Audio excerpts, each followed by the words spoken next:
27. Se há alguém do seu lado sem uma Bíblia, junte-se com essa pessoa, para que todos acompanhem a leitura da palavra do Eterno. Pastor. E você que acompanha pela internet, você podia curtir essa transmissão. É pelo Facebook, é pelo YouTube. Então você pode curtir lá e pode também compartilhar essa transmissão. Há alguém precisando ouvir esta palavra nessa noite, que você seja um veículo que Deus quer usar para abençoar esta vida. Salmo 27, eu quero começar lendo apenas o verso 1. O Senhor é a minha luz e a minha salvação. A quem temerei? O Senhor é a força da minha vida. De quem me recearei? Obrigado, Senhor, pela tua palavra. Abençoa-nos. Oramos em nome de Jesus. Amém. Assente-se, por favor. Socorro em meio à crise. Interessante esse salmo. É um dos salmos que eu mais gosto. É um dos salmos cujos primeiros versículos mais alimentam e estimulam a minha vida. Irmãos, nós estamos vivendo realmente numa fase das mais difíceis da história da humanidade. Não é incomum, meus irmãos, nós encontrarmos pessoas extremamente ansiosas e temerosas quanto a esses dias que estamos vivendo. E é plenamente justificável.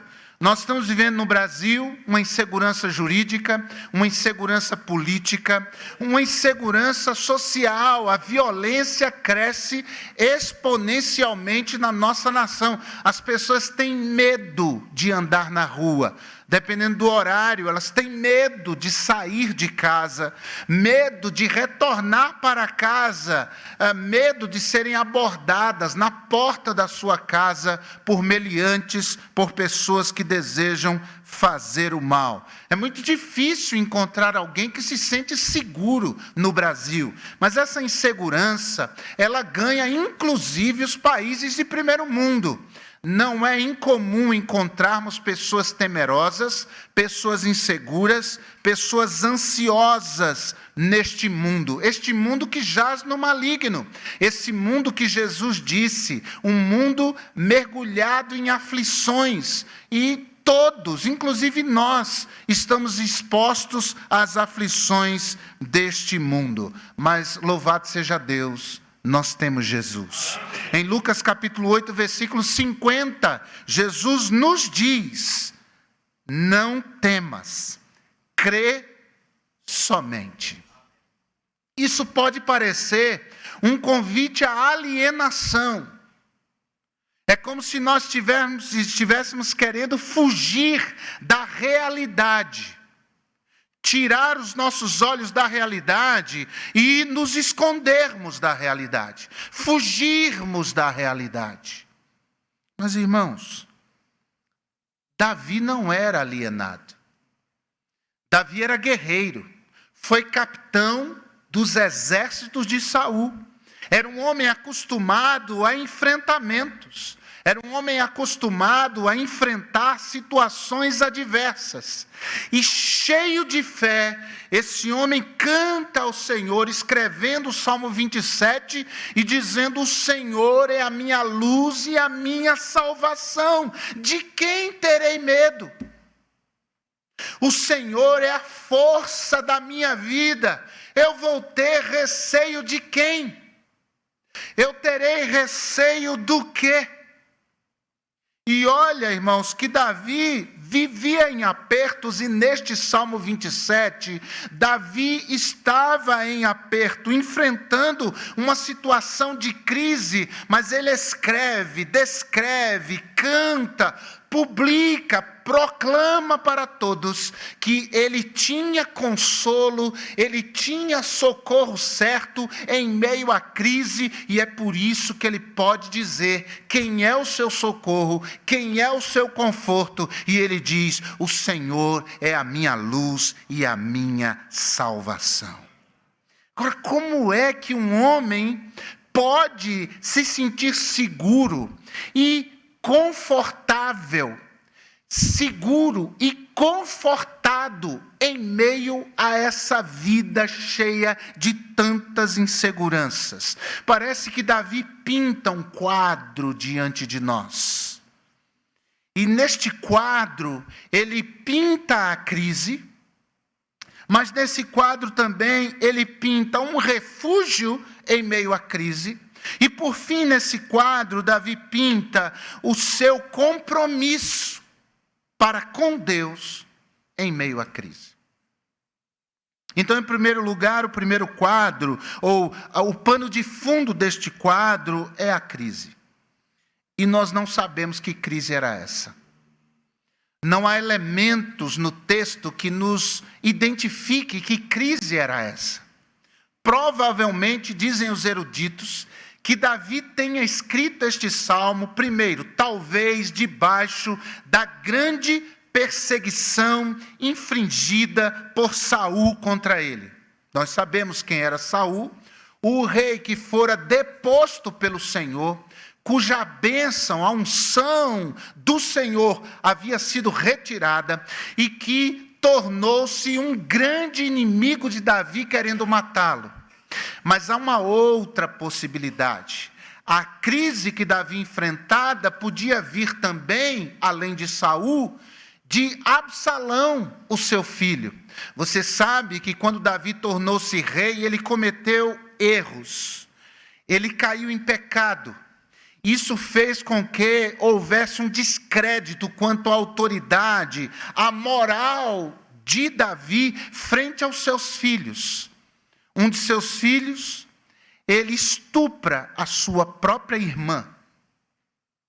E Davi não faz nada contra aquele abusador. Talvez porque, anos antes, ele abusou de Betseba, mulher casada. Isso tornou-se público para a vergonha de Davi. E ele que enfrentava gigantes e podia olhar os gigantes dentro dos olhos deles, não tinha coragem de olhar os seus filhos nos olhos. E Absalão se encheu de revolta e matou Aminon, seu irmão, pelo mal que fez a Tamar, a sua irmã. E Davi não fez nada. Ele manda o filho para a casa do seu avô, os anos passam, nenhum confronto é feito em relação ao filho, nenhuma disciplina é feita, e a pior disciplina que um pai pode colocar sobre os ombros de um filho é deixá-lo sem disciplina nenhuma, sem limite nenhum, absolutamente livre para fazer aquilo que quer e bem entende. E o fato é que Absalão reuniu exércitos e voltou-se contra o rei, seu próprio pai, tornou-se o seu opositor número 1 e quis matar o seu próprio pai.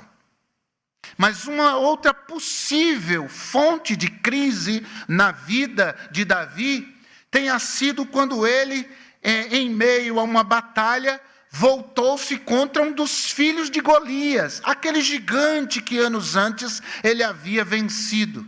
Irmãos, ele já estava avançado em idade, já estava velho, não tinha mais força, não tinha mais aquela destreza, e ele quase foi derrotado, se não fosse um filho de Zeruia, de linhagem sacerdotal, chamado Abisai, que o salvou da morte. Nós não sabemos qual é o cenário da crise. Eu não sei quais são os cenários de crise que você enfrenta. E você não faz a mínima ideia quais são os cenários de crise em que eu me encontro e enfrento. Mas, meus amados, a certeza que Davi tinha no meio disso tudo é que o Senhor é a sua luz e era a sua salvação. E ele não tinha motivo real para temer absolutamente nada, porque o Senhor era a sua luz, o Senhor era a sua salvação. Ele encontrou socorro e consolo e conforto no Senhor. Nós temos que voltar os nossos olhos para Deus e entender, irmãos, que socorro verdadeiro só há em Deus. A questão não é assim, eu busco socorro em Deus e encontro a solução imediata. Não é isso. A questão é que eu corro para Deus e busco consolo e conforto em Deus, apesar de não ver solução imediata alguma diante de mim. Apesar de o meu coração, quando vou a Deus, estar pesado, preocupado, abatido, entristecido, mas aquele que habita no esconderijo do Altíssimo, à sombra do Todo-Poderoso, descansará, encontrará segurança. Olha o versículo 10. Davi diz, porque quando meu pai e minha mãe me desampararem, o Senhor me recolherá. O Senhor me acolherá. O Senhor me será por porto seguro. Nos momentos de maior tensão e perigo, até mesmo, irmão, o pior dos bandidos tende a pensar nos ombros da mãe, nos braços da mãe. Na hora do perigo, eu quero a minha mãe. Eu quero meu pai. Davi pinta o cenário mais adverso. Ainda que eu enfrente o filho de um gigante que derrotei, ou ainda que o rei a quem ajudei, me devotei, por quem lutei, se levante contra mim, ainda que o meu próprio filho se volte contra mim, e aquela expressão de amor mais puro e verdadeiro, encontrado na terra, depois do amor de Deus, que é o amor de um pai, de uma mãe, esse amor me desampare, esse amor vire as costas para mim, esse amor me deserde, esse amor diga, não, eu não te amo mais. Ainda que meu pai e minha mãe me desamparem, o Senhor nunca me desamparará, o Senhor me acolherá. Isaías capítulo 49, verso 15, fala muito bem disso. Quando Deus diz, através de Isaías ao povo, pode uma mulher que tanto cuida de seu filho, não se compadecer dele, o filho do seu ventre. E aí Deus pinta o quadro extremo. Ainda que uma mãe rejeite o seu filho, esqueça do seu filho, uma coisa quase impossível de acontecer, embora aconteça em nossos dias tão terríveis. Deus diz, eu, todavia, não me esquecerei de ti. Louvado seja Deus. O Senhor não se esquece de mim. O Senhor me acolherá. O Senhor te acolherá. O segundo quadro que Davi pinta, dentro desse quadro maior de um cenário de crise, é o quadro do refúgio. Versículo 4.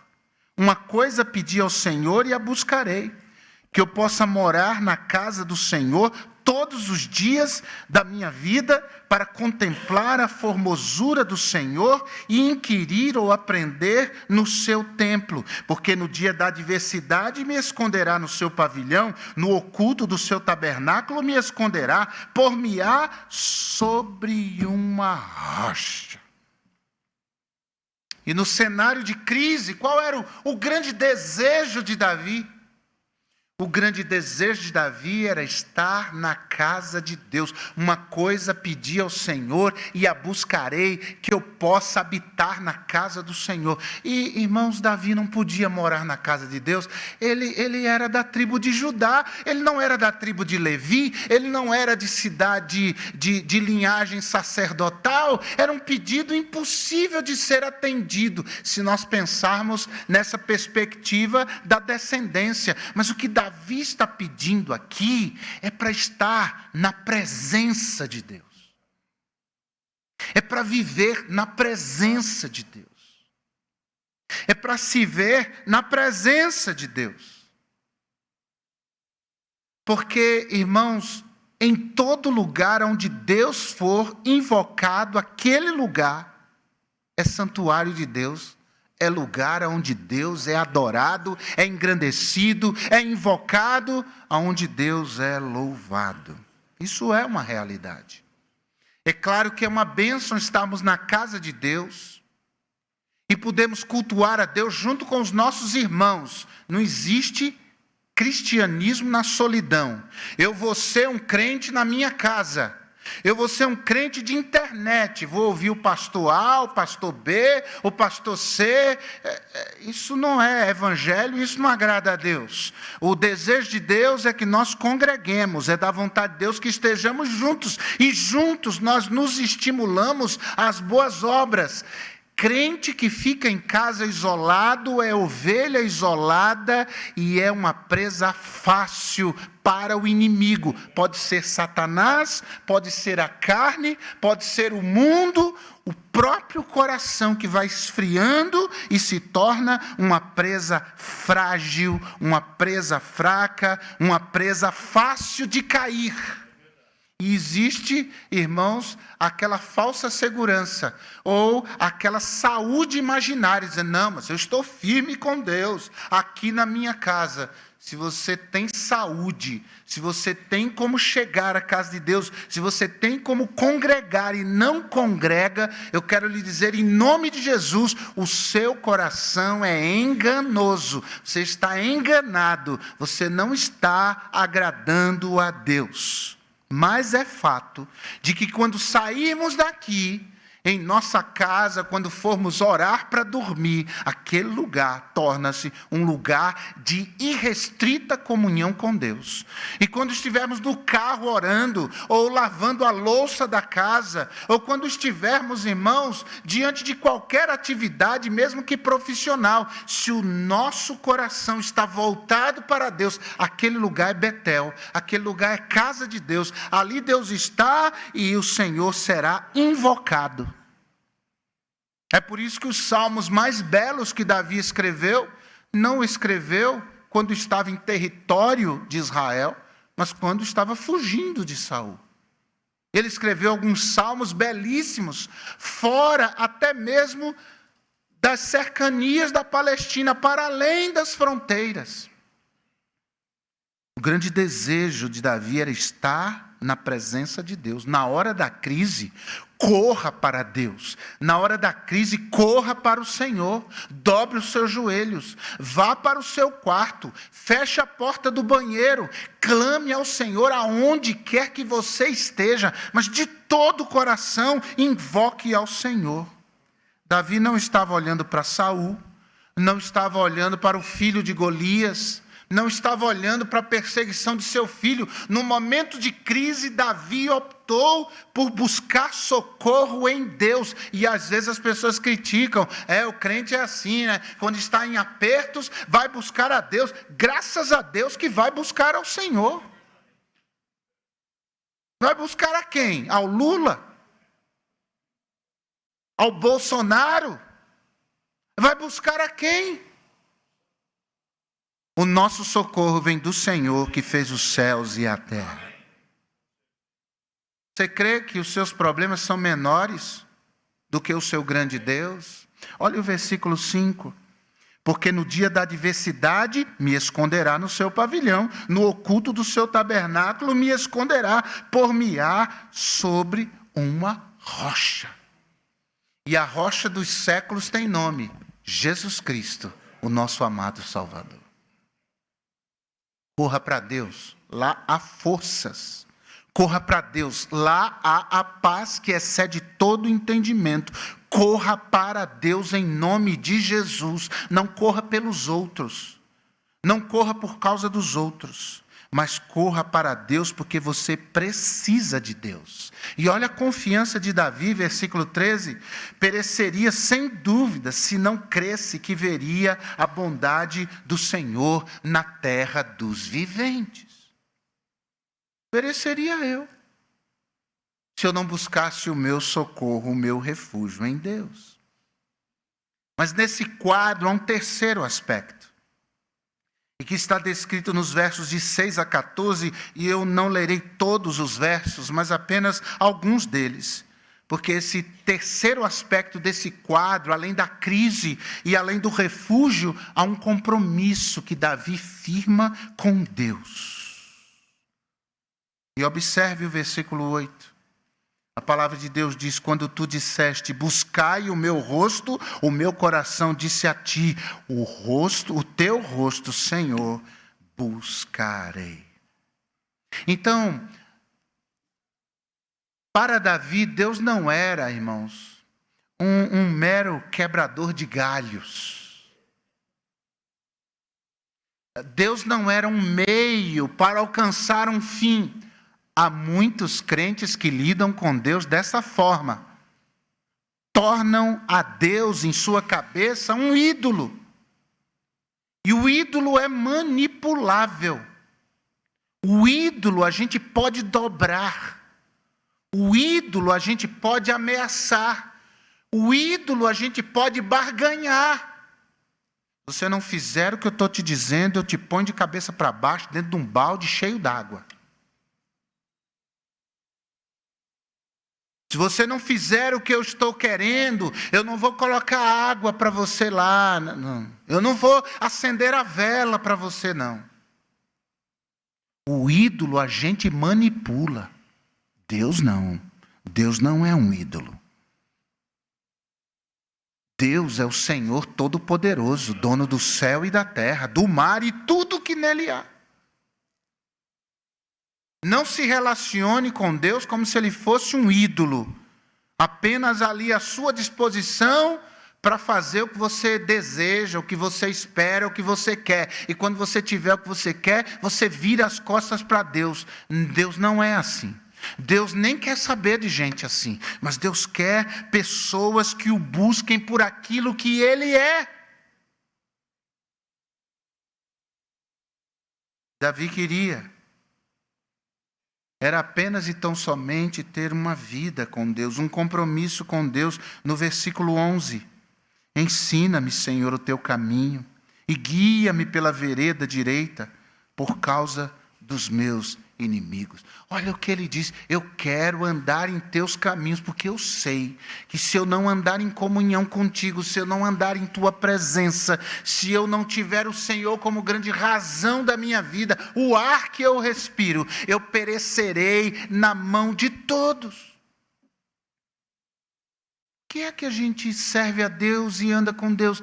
É porque nós sabemos, irmãos, sem Deus nós não somos nada. Sem Deus nós não podemos nada. Sem Deus nós estamos perdidos. Não há resposta para nós. 2024 está chegando. E, irmãos, eu quero estar aqui sábado que vem e junto com você. Eu quero começar o ano de 24 do jeito que eu comecei o ano de 23. É começar o ano na dependência irrestrita do Senhor. É pondo o meu ano, a minha vida e a vida da minha família nas mãos de Deus, sabendo que por mim mesmo nada posso, nada sou, nada. Verso 14, a palavra de Deus para o nosso coração é: espera no Senhor, anima-te, e Ele fortalecerá o teu coração. Espera, pois, no Senhor. É assim que devemos viver. E é aí que encontramos socorro e conforto para as crises da nossa vida. Isso é lindo no crente. É que ele passa por dificuldades, mas ele não baixa a cabeça. Ele não baixa a cabeça, ele não desiste. Ele continua. Ainda que meu pai e minha mãe me abandonem, eu continuo.